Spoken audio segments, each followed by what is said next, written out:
Et bonjour à tous, je suis content de vous retrouver pour mon nouveau podcast, Un café avec Antoine, tout nouveau format uniquement audio que vous retrouverez sur Spotify et sur ma chaîne YouTube. Et ça va remplacer mes anciens directs que je faisais avant le lundi. Donc on va parler de beaucoup de choses ensemble dans ce podcast. Alors tout d'abord, pourquoi je passe en podcast et je ne continue pas forcément les formats vidéo ou en direct comme je faisais avant. En réalité, pour être tout à fait transparent avec vous, je n'étais pas vraiment fan du format direct ni du format vidéo. Alors c'est très sympa quand je le fais avec mes amis, avec William, avec Robin en direct sur la Libre Tribune. N'hésitez pas à nous suivre tous les mardis à 10, non, à 20h30, oui c'est ça de mémoire. Donc n'hésitez pas à nous suivre tous les mardis à 20h30. Mais j'avais envie, si vous voulez, le problème du direct, c'est qu'on est vraiment concentré sur la technique, les problèmes de son. En plus, quand on commence et qu'on a très peu de commentaires, c'est pas forcément toujours très agréable parce qu'on a très peu de retours et c'est compliqué de rebondir. Donc j'avais envie d'avoir un format beaucoup plus posé et en plus ça va vraiment dans la continuité de ce que je veux pour ma chaîne. C'est-à-dire peut-être des vidéos beaucoup plus montées, vu que c'est en partie mon métier, monteur vidéo d'une part, et j'avais envie de poser des thèmes un peu plus sérieusement et d'avoir un format qui, en plus au niveau de la qualité audio, est beaucoup plus audible. Et je pense que c'est ça qui compte, même si, mea culpa, je fais des fois des fautes à l'oral, c'est de se concentrer sur ma voix, sur ce que je dis, le contenu du podcast. C'est ça qui est intéressant, je pense, plus qu'une vidéo juste de moi qui parle, qui n'est pas forcément de bonne qualité et qui d'ailleurs sur laquelle je me concentrerai beaucoup trop, qui nuirait à mon qui nuirait au contenu de mes propos, voilà, tout simplement. Donc c'est aussi pour ça que j'ai eu envie de passer en format audio, en format podcast, et ça me permet de diffuser sur d'autres plateformes, ce qui est très sympa. Et puis c'est vrai que quelque part je m'adapte à la mode. C'est quelque chose que j'avais toujours honni, de me dire non, je ne veux pas succomber à la mode, à la masse, à ce qui se fait de plus, de manière un petit peu bête. C'est le côté un peu réfractaire de l'adolescent qui est de dire non, non, je suis différent, je veux faire vraiment quelque chose d'original, quelque chose de différent. Alors on peut faire de l'originalité, et je pense qu'avoir un contenu qui est dans un format beaucoup plus classique, c'est aussi être à l'aise avec le fait que l'on va délivrer un contenu qui, de tous les cas, va être original et va être pertinent, et qu'il est mieux quand même de s'adapter à une forme que les gens sont habitués à consommer. Et en l'occurrence, le podcast me semble beaucoup mieux. Et à l'époque où je faisais beaucoup de voitures, où je travaillais en France, où je n'étais pas expatrié, j'écoutais beaucoup de podcasts parce que, étant donné que je roulais beaucoup, c'est quand même le plus agréable, quoi. Quand j'étais chez moi, j'avais envie de faire autre chose. Et donc le contenu audio, je l'écoutais dans ma voiture et je regardais beaucoup moins de vidéos, du coup. Aujourd'hui, on va parler d'un sujet qui ne va pas être le sujet le plus doux, le plus calme, le plus... On va pas faire une entrée en matière timide, timorée, en disant voilà, moi je suis de droite, c'est quand même bien d'être de droite en France, etc. Non, non, on va parler de l'identité, qui est un sujet qui pendant des années a été un sujet qui était très diabolisé. Parce que l'identité, alors l'identité, on va nous notamment parler de la nôtre, c'est-à-dire l'identité blanche, l'identité occidentale, européenne, on va revenir sur ces définitions un petit peu plus tard. Mais il y a quand même une vague qu'on voit aux États-Unis où on peut de plus en plus dire des choses qu'on ne disait pas avant sur cette question. Alors, en France, il y a eu toujours à droite cette volonté de dire bon, on sort de l'antiracisme, mais quand même, on doit dire toutes les 5 minutes que non, s'il vous plaît, non, on n'est pas raciste, surtout pas, parce que à droite, voilà, il y a un Albanais, il y a un Espagnol, il y a un Kabyle, il y a je ne sais quoi. Donc quelque part, on est beaucoup plus divers que la soi-disant gauche diversitaire. Ce qui est vrai, ce qui est vrai. Mais ceci dit, c'est toujours jouer avec les règles de la gauche, c'est-à-dire jouer avec les règles de celui qui a le plus de diversité et celui qui a le plus raison sur la question diversitaire. Au point même que dans certains milieux de droite, le fait d'être un blanc, le fait d'être un français de souche était des fois pas mal vu, je n'irai pas jusque-là, mais on avait moins de poids, moins de crédit que celui de la diversité. Alors vous savez, c'est toujours pareil à droite, en tout cas dans la soi-disant droite française, c'est que au fur et à mesure que la gauche évolue, et elle a raison philosophiquement d'avancer la gauche, parce que le but de la gauche, c'est de faire la révolution permanente. C'est-à-dire qu'à chaque fois que ces idées sont admises dans la société, il faut aller toujours plus loin. Et c'est d'ailleurs pour ça que souvent dans les familles réellement de gauche, politiques, les petits-enfants ne parlent plus avec leurs parents ou leurs grands-parents, parce que les grands-parents défendaient quelque chose qui aujourd'hui peut paraître de droite pour les gauchistes de la nouvelle génération. Alors qu'à droite, on a en permanence repris tous les déchets de la gauche. Alors on a repris des écrivains qui n'étaient pas mauvais, on a repris, moi je pense comme ça à Michel Onfray. Et on a repris beaucoup, d'ailleurs ça a fait scandale, on va y venir, les patriotes de la diversité. C'est-à-dire que le slogan de dire voilà la France Black Blamber, c'est quelque chose qu'on a repris à notre compte en disant arrêtez d'amener la question raciale les gauchistes parce que la France normalement n'est pas regardante sur la question raciale. Alors moi je suis absolument désolé, je suis de droite et je suis regardant sur la question raciale, c'est-à-dire que je pense qu'il y a que l'identité donc, raciale, c'est de ça dont on parle, l'identité ethnique, un peuple dans une notion biologique a une importance considérable sur l'identité d'un individu, et que si nous faisons genre de ne pas prendre en compte cette notion biologique, c'est que nous sommes à côté de la plaque, et qu'en fait nous sommes dans la continuité, dans la tradition que nous a imposée la gauche en France, et dans le reste du monde. Et d'ailleurs si je devais développer, mais j'en dirais pas forcément plus sur le sujet, que de dire que en réalité ça nous est imposé par, vous commencez à connaître si vous regardez les émissions de la Libre Tribune, par le wokisme, qui est un rebranding américain de la French Theory, qui en réalité est un courant de pensée, notamment bien popularisé par Sartre, qui s'appelle l'existentialisme, qui vise à dire que l'existence précède l'essence, donc par conséquent que ce qui nous définit en tant qu'individu est plus ce que l'on deviendrait au fur et à mesure de notre vie, plus que notre essence, c'est-à-dire ce que nous sommes au fond de nous, ce qui est absolument faux. Et pour vous donner un exemple un petit peu ridicule, ce que Simone de Beauvoir disait, on ne naît pas femme, on le devient. Sauf que ça sous-entend que du coup il n'y a pas de femme biologique. C'est-à-dire que si vous êtes une femme et que vous m'écoutez, toute votre identité féminine n'est que le produit d'une construction sociale que l'on vous a imposée, ou alors de votre propre volonté de devenir femme, et non pas juste votre nature anthropologique, alors que vous le savez très bien si vous êtes un tant soit peu honnête, votre nature anthropologique de femme est liée à vos déterminismes biologiques, à ce que vous êtes, et d'ailleurs vous le savez d'autant plus que nous, parce que tous les mois la nature vous le rappelle, et nous les hommes, nous ne sommes pas des hommes parce que la nature nous aurait imposé d'être des hommes, nous sommes des hommes parce que c'est dans notre biologie, notre anthropologie, nous sommes des hommes avant même d'y penser, avant de le savoir que nous sommes des hommes, c'est dans notre nature. Bon. Et au final, est-ce qu'on ne pourrait pas dire la même chose des peuples, nous ne sommes pas blancs, nous le devenons, et en fait c'est l'inverse, c'est-à-dire que nous sommes blancs dans notre anthropologie, comme un noir va dire qu'il est noir dans son anthropologie, etc. etc., etc. Bon. Et il y a d'ailleurs beaucoup de contradictions de la gauche à ce niveau-là, alors on va en venir sur les contradictions de la gauche, mais quand vous voyez par exemple la gauche aujourd'hui antiraciste, qui justifie le racisme en disant que, parce qu'évidemment la gauche aujourd'hui doit rester sur le logiciel de Sartre, en disant que l'existence précède l'essence. La gauche dit, oui, nous accusons les blancs, mais pas parce qu'ils sont blancs, parce que vu qu'ils sont blancs, ils sont inscrits dans un logiciel de pensée en tant que dominateurs. Donc les blancs s'inscrivent en tant que dominateurs.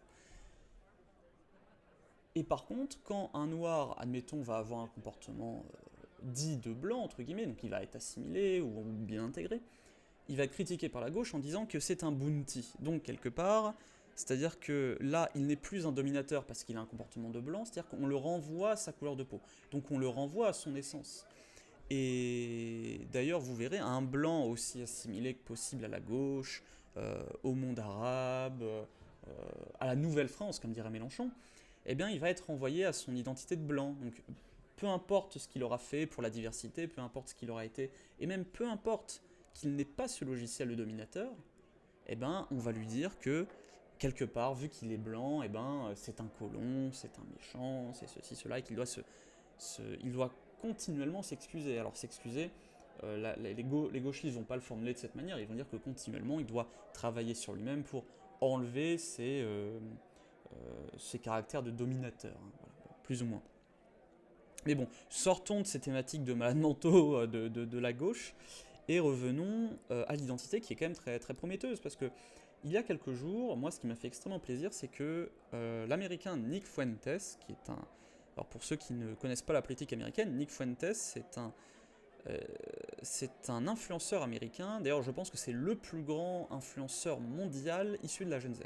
Influenceur politique mondial issu de la Gen Z, hein, je précise.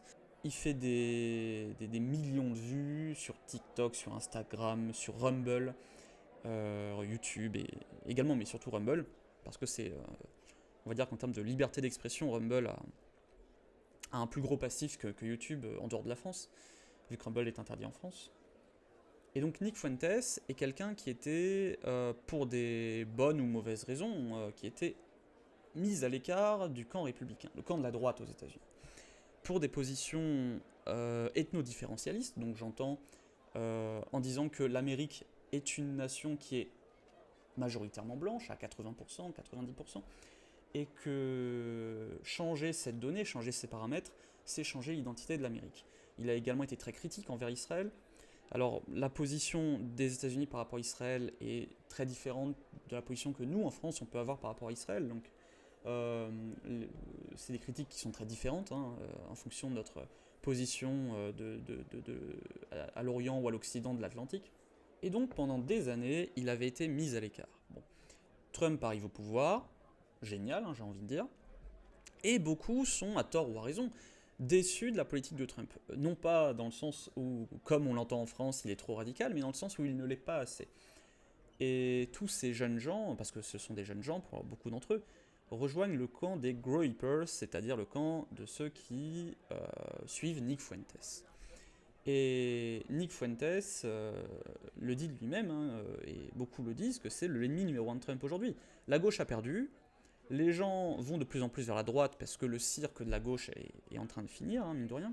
Alors je ne dis pas que la gauche, d'un point de vue philosophique, est terminée, mais que la plupart des gens de bonne foi, qu'on appelle un petit peu, avec un petit peu de condescendance, mais c'est un terme que je reprendrai sans condescendance, les normies, donc les gens qui sont dans la norme, qui ne sont pas politisés, ces gens commencent à comprendre de plus en plus que la droite a de l'importance. Et si vous êtes sur, par exemple, Instagram, qui est le réseau de prédilection de la génération Z, le nombre de jeunes femmes, et Dieu sait que les jeunes femmes sont un bon indicateur de la norme, hein, et je ne dis pas ça en étant condescendant, c'est que les femmes sont généralement moins enclins à prendre des positions radicales et extrêmes, et donc plus vous voyez des femmes tenir un propos, plus ce propos commence à être bien admis dans la société. Et le nombre de femmes qui tiennent des propos qui ne sont pas trumpistes, mais qui sont au-delà, qui sont ethno-différentialistes hein, sur Instagram, et ben, ça laisse penser quand même que Nick Fuentes aux États-Unis, mais pas que grâce à lui, en tout cas que les idées ethno-différentialistes grandissent. Et justement, le fait est que Nick Fuentes a été invité dans 2 podcasts qui sont plutôt des podcasts, on va dire, mainstream, des podcasts qui sont entendables, audibles pour beaucoup de gens de la droite, de l'establishment, donc des gens de droite modérée, hein, qu'on pourrait associer aux républicains en France, si vous voulez. Donc d'abord le podcast de Patrick Bet-David, qui est quand même très proche hein, de Donald Trump, et deuxièmement, un autre qui est encore plus proche de Donald Trump, qui est Tucker Carlson, qui est très connu, qui a été connu, on va dire, au-delà des États-Unis pour avoir fait l'interview de Poutine durant la guerre, comment s'appelle-t-il, de Nayib Bukele au Salvador, de Andrew Tate à l'époque où il était arrêté chez lui en Roumanie, etc. Donc Tucker Carlson, il est connu pour faire des entrevues qui sont chocs, des entrevues avec des personnalités très très clivantes. Et il en a fait une récemment avec Nick Fuentes, et pourtant ils se détestaient. Ils se lâchaient des piques interposées, parce que forcément, Tucker Carlson, qui est un peu plus âgé, est très content de voir enfin les idées de Trump arriver au pouvoir, et Nick Fuentes, qui est beaucoup plus jeune, dit que non, ce n'est pas assez, il faut aller plus loin. Alors, on peut comprendre du coup que Tucker Carlson est saoulé, et surtout que Nick Fuentes utilise une forme qui est très provocante, même pour les États-Unis, hein, ce qui est pour dire. Et maintenant, ce qu'on peut espérer, c'est qu'en France, on suive le même mouvement. On peut espérer qu'en France, on se dise, bah tiens, nous aussi, on doit prendre le pli identitaire. Alors en France, le mouvement aujourd'hui le plus radical, entre guillemets, toléré politiquement, ce serait Reconquête. Et Reconquête utilise toujours le biais, et je ne les critique pas, ils ont raison politiquement de le faire. Ils ont toujours cette critique de l'islam pour parler de l'immigration. Alors qu'en réalité, l'islam peut être considéré comme un problème, hein, c'est vrai, mais je pense qu'il faut regarder les choses en face. Le problème de l'immigration n'est pas tant un problème de l'immigration musulmane, mais plus un problème de l'immigration extra-européenne en soi. Et d'ailleurs, si on va un peu plus loin, il y a un double problème. Alors, on parle souvent du problème de l'insécurité, mais il y a aussi le problème de la continuité génétique des Occidentaux. Et c'est peut-être là-dessus que j'ai envie de mettre l'accent, parce qu'on parle souvent de l'insécurité et des problèmes liés à l'immigration, certes, des problèmes directs que l'on voit, mais il y a aussi le problème identitaire. Et là-dessus, le problème identitaire, c'est aussi le problème que l'on veut garder la culture française, on veut garder notre culture occidentale, mais ce mode de vie français, ce mode de vie occidental découle de nos identités. Il découle de ça. Et je sais pas si... J'imagine que peut-être que tout le monde ne sera pas d'accord avec moi là-dessus, et ce n'est peut-être pas mon propos d'aujourd'hui d'essayer de vous le prouver par-dessus tout, bien que ceux qui sont peut-être pas convaincus en disant que n'importe qui peut devenir français, et que c'est qu'une histoire de culture, que ce n'est qu'une... Voilà, que l'existence précède l'essence au final, eh bien j'aimerais quand même vous dire quelque chose. Vous êtes, je pense, pour la plupart d'entre vous, d'accord que la sélection naturelle est le processus qui a permis à l'homme d'être ce qu'il est aujourd'hui, en sélectionnant des caractéristiques aussi bien physiques que mentales. Et par conséquent, s'il y a une évolution des caractéristiques physiques, c'est qu'il y a une évolution des caractéristiques mentaux. Et donc, s'il y a des différences physiques entre les êtres humains, il serait niais de penser qu'il n'y a pas eu de différence mentale dans l'évolution. Si les Africains, on va dire les Congoïdes, sont aussi différents des Caucasoïdes, donc des Blancs, ou même des Asiatiques, ou même des Turcs, des Indiens, des Polynésiens, c'est qu'il y a eu une différence liée à la sélection naturelle. Certaines caractéristiques ont été sélectionnées par rapport à d'autres, et donc qu'il y a aussi eu des caractéristiques mentales qui ont été sélectionnées par rapport à d'autres. Et c'est d'ailleurs assez bien expliqué dans le livre de Julien Rochdy que je suis en train de lire. Alors, j'en fais une petite promotion, même s'il n'a clairement pas besoin de moi pour ça. Qui sont les Blancs, généalogie d'une identité interdite, donc de Julien Rochdy, aux éditions Hétairie.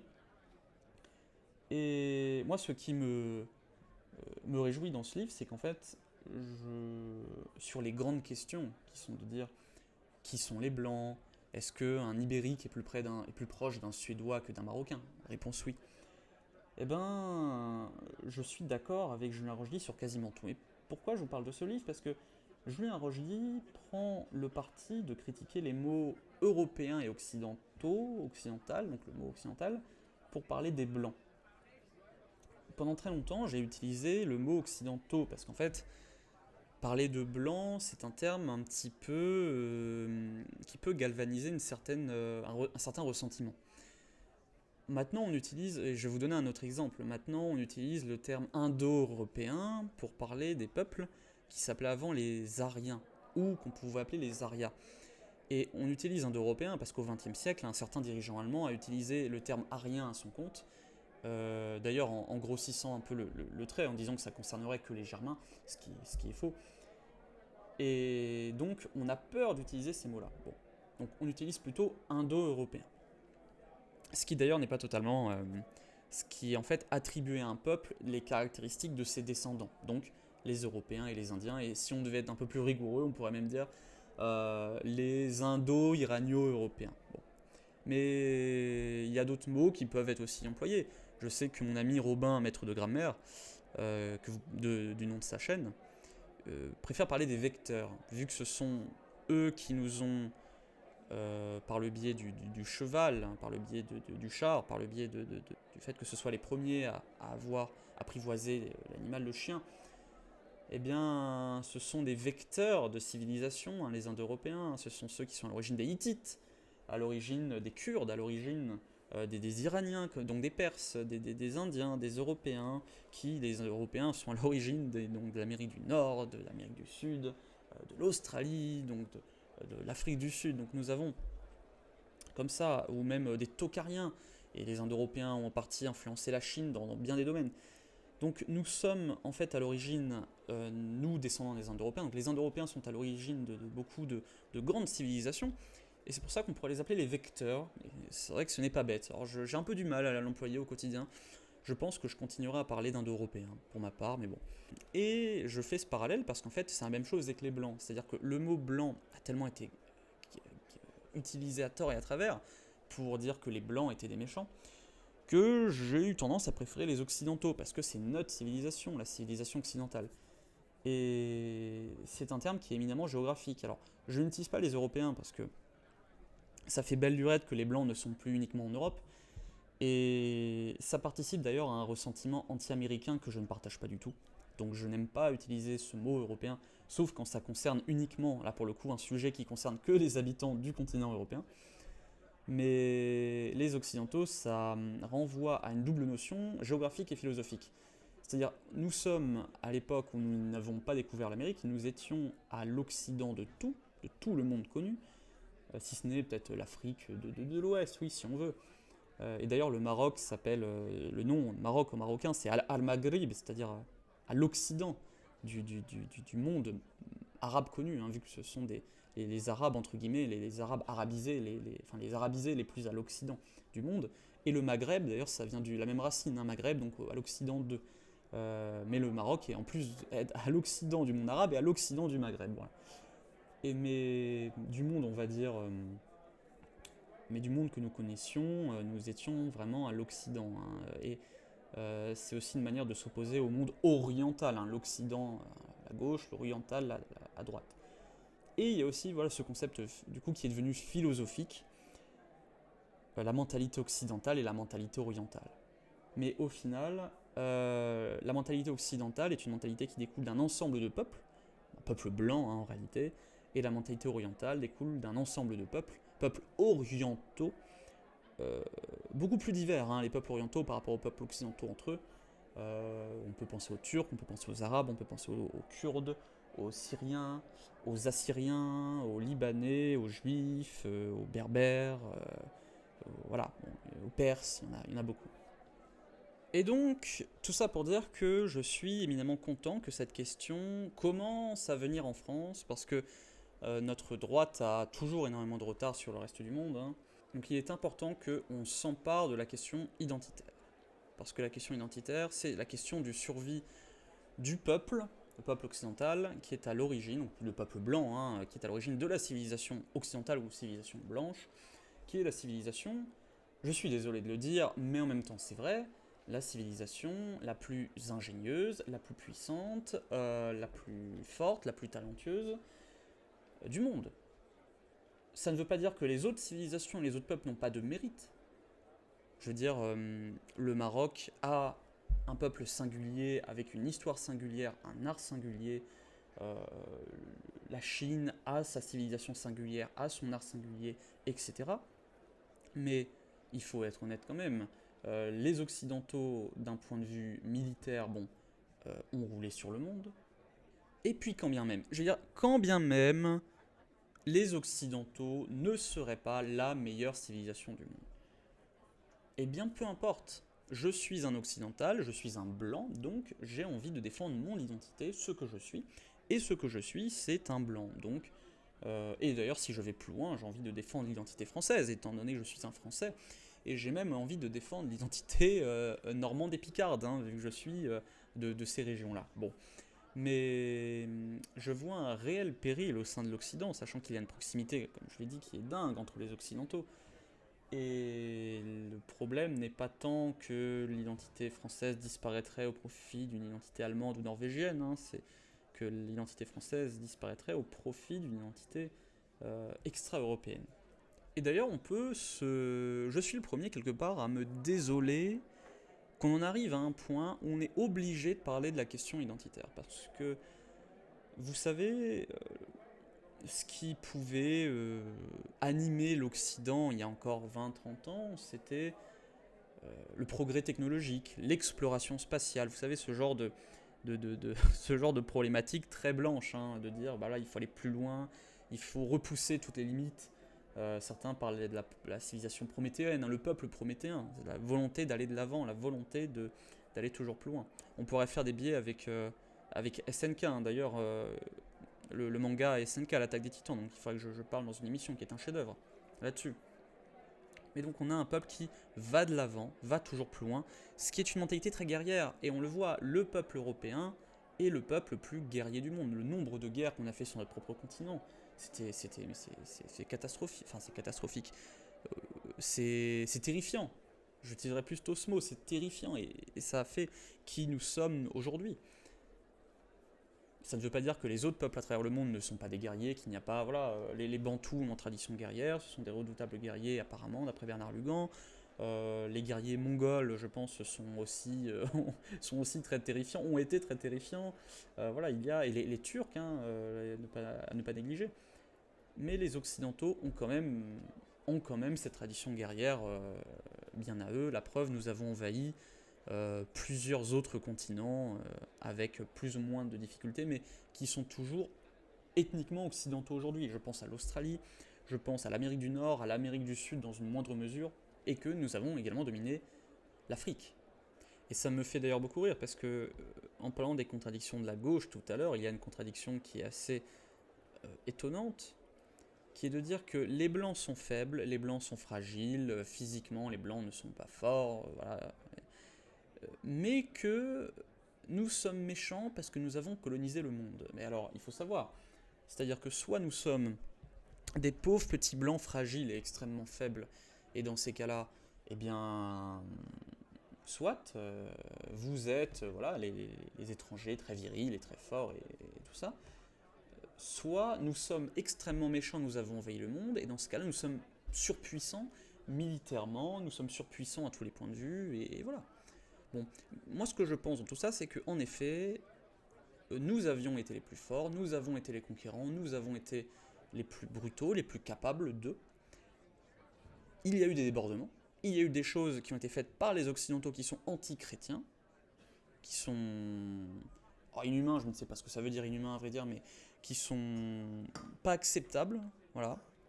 Mais en même temps, systématiquement, dès que des populations qui ne sont pas occidentales, qui ne sont pas blanches, sont en position de supériorité sur d'autres populations, ils font 10 fois pire en termes de barbarie. Ils font 10 fois pire. Pensez à la domination des Japonais sur les Coréens, et même avec la guerre qu'ils ont eue contre la Chine. Pensez à la domination des Arabes. Pensez à la domination, même au raid, aux razzias arabo-musulmanes, sur les Noirs dans le Sahel, ou même sur les Européens. Pensez également au traitement qu'avaient les tribus amérindiennes entre elles. Pensez également, voilà, tout ça. Bon. Les Européens ne sont pas pareils. Les Européens ne sont pas pareils, d'ailleurs, pendant tout le Moyen-Âge, nous passions notre temps à nous faire la guerre entre élites, c'est-à-dire entre soldats. C'était pas nous envahissons un village, nous tuons tous les hommes et nous prenons les femmes. Non, ça c'était à l'époque des Indo-Européens. C'est quelque chose que nous avons arrêté de faire parce que nous avons développé quand même. Alors, ça peut s'expliquer de plein de manières. Ça peut s'expliquer par l'ajout de la religion chrétienne au sein de l'Europe, donc de l'Occident de l'époque, mais également par la volonté d'avoir une confiance au groupe. Et la volonté de confiance au groupe, c'est une volonté de confiance qui a été développée par les Occidentaux durant l'ère glaciaire, qui peut être, que je pourrais très bien expliquer. Et cette volonté de confiance aux uns et aux autres, c'est cette volonté de se dire, même si je meurs, même si je perds, le village derrière moi, le monde qui est derrière moi, ne va pas se faire décimer par la population qui est devant moi. Et quand bien même, je n'ai pas envie, je n'ai pas le cœur d'aller massacrer le village que je vais envahir. Bon. Et évidemment, il y a toujours des êtres humains qui vont faire des atrocités, il y en a toujours qui vont faire des excès de zèle, bien évidemment. Hein. Je sais que vous pouvez me citer des exemples au Moyen-Âge qui sont horribles, hein, bien sûr, mais ce n'est pas le modèle du chevalier qui a été un modèle représentatif des comportements des soldats, hein, donc des chevaliers du Moyen-Âge. Et alors, vous savez, j'ai parlé dans ce podcast, qui ne sera pas forcément très long, mais j'ai parlé qui a une volonté d'introduire le sujet identitaire. J'ai parlé beaucoup de l'Europe, de l'Occident. L'Europe, comme dirait l'autre. même si, quand vous savez, quand je parle de l'Europe ou de l'Occident, ou même du monde occidental, hein, euh, et aujourd'hui, Dieu sait que le pays le plus puissant de l'Occident, et pas en Europe, hein, ce sont les États-Unis, beaucoup vont me dire que du coup, je ne soutiens pas la France, parce que la France, c'est avant toute chose, il faut être souverainiste, ceci, cela. Je ne le nie pas. Je ne le nie pas, et j'adore ce débat identité vs souveraineté. On a fait un excellent podcast là-dessus euh, dans la Libre Tribune avec mes amis Robin et William, je vous invite à aller le voir. Identité vs souveraineté de la Libre Tribune. Eh bien, j'ai vu un tweet sur X qui est excellent, qui résume bien l'affaire. C'est que on voit jamais les identitaires critiquer, je me considère identitaire, on ne voit jamais les identitaires critiquer les souverainistes sur un excès de souveraineté, un excès de zèle sur la question souveraine, mais on voit systématiquement les souverainistes critiquer les identitaires sur leur position identitaire, tout simplement. Et alors, c'est assez marrant parce que les souverainistes disent aux identitaires, oui, mais vous préféreriez que la France soit euh, envahie par les États-Unis ou l'Allemagne pour qu'elle reste blanche. Eh bien, j'ai envie de répondre aux identitaires, aux souverainistes plutôt. Déjà, dans un premier temps, si on doit faire le choix entre les deux, je ne veux pas faire je suis ni d'un camp ni de l'autre. Oui, je préfère largement vivre dans une civilisation occidentale, même si elle n'est plus française, que dans une soi-disant France qui, au final, n'est même plus française parce qu'elle est envahie de populations qui ne sont plus françaises et qui ne sont même plus occidentales, mais qui se revendiqueraient françaises et qui se revendiqueraient souveraines. Bon. Pour moi, ça n'a pas de sens. Et donc, je le dis comme je le pense, je préfère un monde occidental, même si la France n'en fait plus partie. Mais ceci dit, ça ne veut pas dire qu'on abandonne le combat souverainiste. Au sein de l'Occident, on doit défendre notre particularisme français, qui est quand même, je dois le dire, la France est le pays qui a dirigé l'Occident, la France est le pays qui a conduit l'Occident, que ce soit pendant des centaines d'années, que ce soit avec l'empire de Charlemagne, que ce soit durant les croisades, que ce soit par la langue. Le français était la langue qui était parlée dans toutes les cours européennes, par nos alliances, nos jeux d'alliances diplomatiques. La France a été extraordinaire, hein, au centre de tous les mariages dans toute l'Europe, dans tout l'Occident. Et la France a, pour le meilleur et pour le pire, également fait rayonner ses intellectuels durant la période des Lumières dans tout l'Occident. Hein. Et d'ailleurs, on ne saura jamais ce que donnera un pays occidental qui n'a pas été influencé par la Révolution française, vu que Napoléon a fait en sorte que tout l'Occident prenne le meilleur et le pire de ses idéologies. Donc tout ça pour dire que oui, je fais primer l'identité sur la souveraineté de ma nation qui est la France, mais ça ne veut pas dire que j'abandonne la souveraineté. Contrairement à la plupart des gens qui se disent souverainistes, qui sont souverains d'une structure politique qui s'appelle la France, mais qui n'ont au final que faire de l'identitarisme et de l'identité d'un peuple. J'irai maintenant un peu plus loin.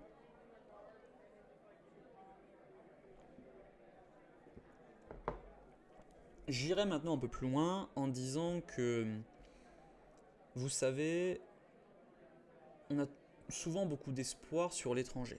Et je suis le premier à être parti à l'étranger, mais pas forcément pour des raisons, les raisons pour lesquelles vous pouvez penser. Pas forcément pour les raisons de grand remplacement, quoi, pour le dire ainsi.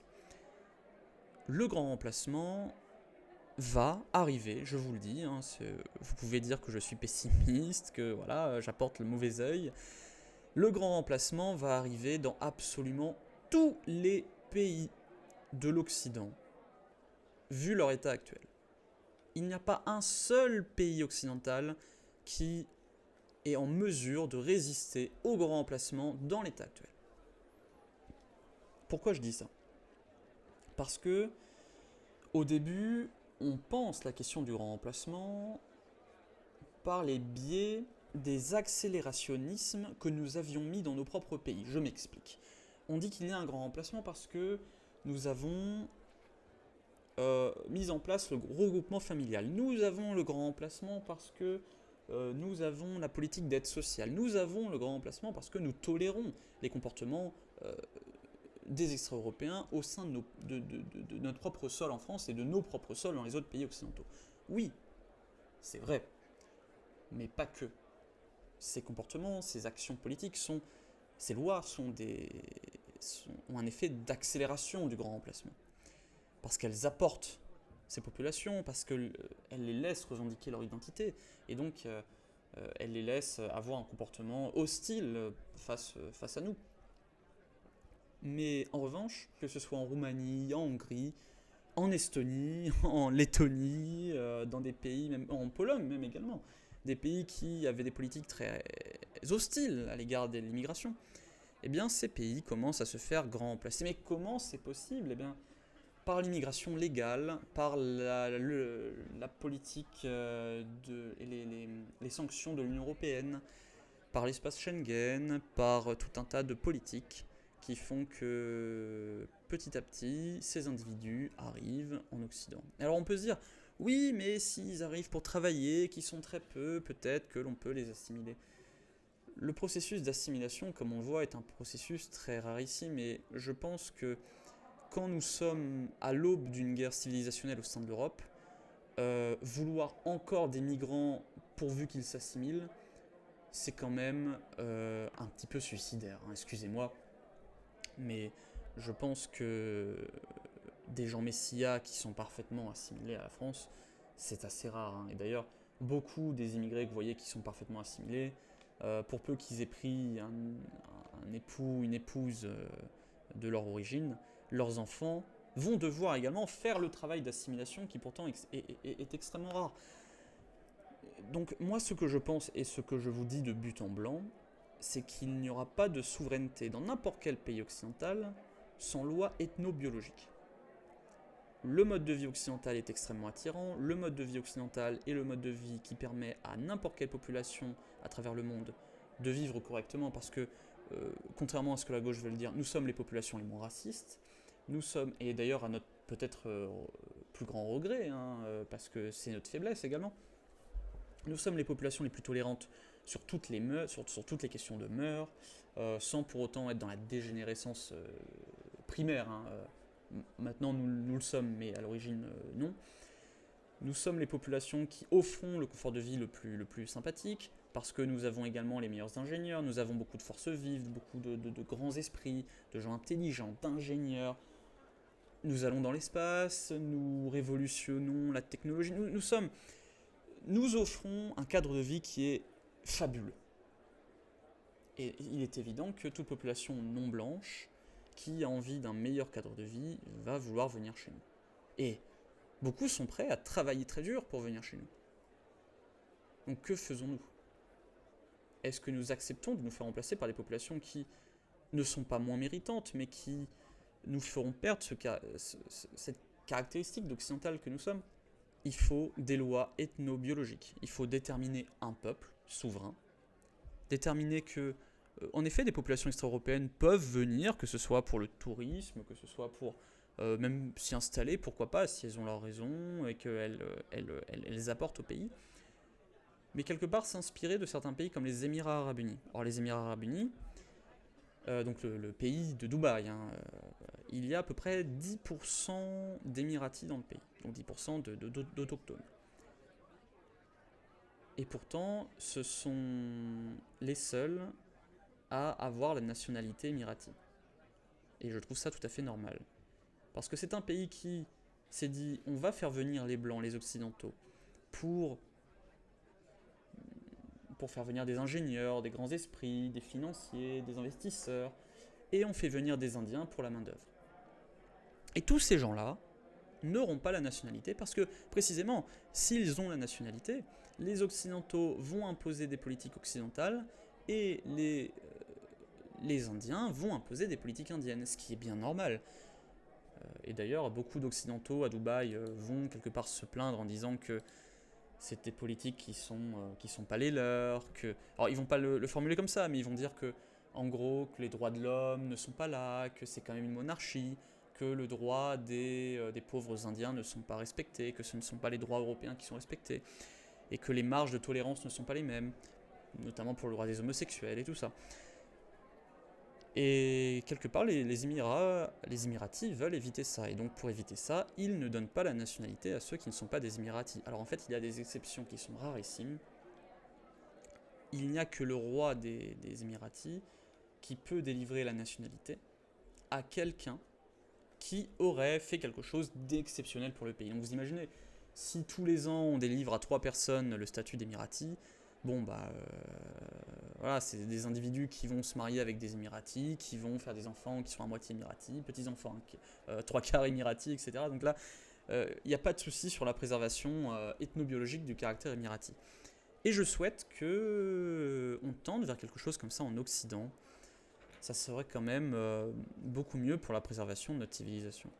Et d'ailleurs, Trump est poussé à faire ça par la droite, par sa droite. Comme je vous l'ai dit, Nick Fuentes cause du souci dans la légitimité de Trump aujourd'hui. Alors évidemment, tout le monde est content que Trump ait gagné par rapport à tout le clan Clinton, le clan de Biden et compagnie, Kamala Harris. Mais en effet, il est poussé, pour ne pas décevoir son parti, par la droite. Il est poussé à aller de plus en plus à droite, et notamment sur ces questions-là. Trump récemment a rendu les visas beaucoup plus compliqués pour tous les autres ressortissants du monde, et il a mis une exception sur les blancs d'Afrique du Sud et les blancs d'Europe qui étaient dégoûtés du socialisme de leur pays. Voilà. Donc quelque part, ça veut quand même dire que voilà, Trump choisit a une préférence pour les Occidentaux et de surcroît pour les Occidentaux plutôt libéral économiquement. Je pense pas que ce soit une mauvaise chose et je pense que c'est comme ça que les États-Unis vont aller encore plus loin dans leur réussite. Hein. Il faut pas se leurrer. Il faut pas se leurrer. Notre modèle social aujourd'hui conduit les libéraux et les gens qui produisent de la richesse à se barrer à l'étranger. Et les États-Unis disent hop, hop, hop, hop, hop, attendez, nous, on vous aime bien, venez chez nous. En plus de ça, vous êtes blancs, nous aussi. On est des cousins, on est de la même famille. Donc on va pouvoir s'entendre parce que nous sommes issus du même bain civilisationnel et du même bain biologique. Et en plus de ça, vous avez une mentalité d'entrepreneur, de preneur de risques et d'investisseur que nous, on aime bien. Donc venez chez nous, créer des entreprises, participer à l'économie locale, et ça va très bien se passer. Et d'ailleurs, là où en France, la droite s'excuse d'être de droite, hein, et on a un Rassemblement national qui aujourd'hui est complètement à gauche, aux États-Unis, il y a un véritable débat entre les souverainistes et les identitaires. Alors les souverainistes ne sont pas les souverainistes à la française, à la Pierre-Yves Rougeron, hein, ce sont les souverainistes qui sont quand même beaucoup plus virulents, qui sont beaucoup plus de droite, hein, et surtout sur la question économique. Mais la question de l'identité ethnique aux États-Unis est une question qui divise énormément, et d'ailleurs, on le voit en un an, est en train de donner raison aux identitaires. Donc moi j'ai quand même bon espoir qu'en Occident on arrive à retrouver des vraies politiques identitaires, à retrouver des vraies politiques pro-occidentales, donc pro-blanches, mais pour cela, il va falloir à un moment donné adopter des lois ethnobiologiques. Sans ça, les blancs seront minorités en Europe, et ça voudra dire qu'on agira comme des minorités sur un territoire où nous sommes minoritaires. Écoutez, je ne vais pas faire durer plus que ça ce podcast, c'était un petit melting pot d'idées que j'avais sur la question identitaire que je voulais vous transmettre aujourd'hui. C'est également le premier épisode de mon podcast, Un café avec Antoine. Alors, je vais écouter mon podcast, je vais voir les problèmes qu'il y a eu, notamment dans ma diction. Je me suis un peu perdu peut-être dans mon fil. Voilà. L'idée, c'était de vous transmettre des informations en vrac. Je vais essayer de m'améliorer au fur et à mesure des podcasts, bien évidemment. Mais je pense que déjà, de fait de ne plus faire un format vidéo direct, mais de faire un format podcast, ça va grandement améliorer la qualité de mes interventions. Voilà. Si ça vous a plu, n'hésitez pas à me le faire savoir en commentaire sur YouTube, à nous rejoindre sur notre Discord des ondes gallo-romanes, excusez-moi, avec mes amis Robin et William, Discord que vous avez en description YouTube. Et écoutez, je vous dis à la prochaine pour le prochain podcast et à mardi pour la prochaine Libre Tribune. Bonne soirée à tous, au revoir.